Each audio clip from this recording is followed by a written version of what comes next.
High, welcome to the series of daily dose of Priyanka. आज आहे day number 18 आणि होती स्नोईच्या शाळेला सुट्टी, म्हणून तिच्या ब्रेकफास्टमध्ये होतं एकदम गरम गरम पास्ता आणि प्रकाशच्या ब्रेकफास्टमध्ये होतं मूगचा चिला along with some sautéed mushrooms on it आणि टोफू. आज माझा ब्रेकफास्ट स्किप झाला म्हणून लंचमध्ये मी डायरेक्टली खाल्लं वरण भात आणि थोडं स्टडी करत करत स्नोईनी खाल्लं तिचं लंच, ज्यामध्ये होतं एग आणि राईस. आणि त्यानंतर मी आणि स्नोईनी भरपूर पाणी पिलं. ड्युरिंग इव्हनिंग मग मी थोडी माझी एक्सरसाइज केली, home workout by referring some YouTube videos.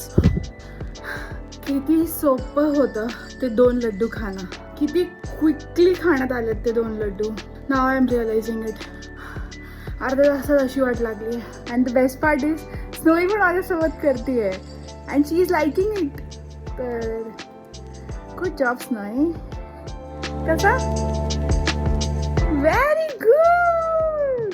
मग संध्याकाळी मी पोहोचली स्नोईला घेऊन तिच्या जिमनॅस्टिकच्या क्लासला. स्नोईचं जिमनॅस्टिकचं क्लास आणि माझं जिम एकच ठिकाणी आहे, तर मी क्विकली माझं रिमेनिंग वर्कआउट सुद्धा कंप्लीट केलं. घरी आल्यावर रिसीव्ह झाले माझे लेन्सकार्टचे लेन्सेस आणि मी डिनर शूट करायचं विसरून गेली, पण एंड केलं हुरडा खाऊन. And this is how my day number 18 ended. Stay tune for day number 19.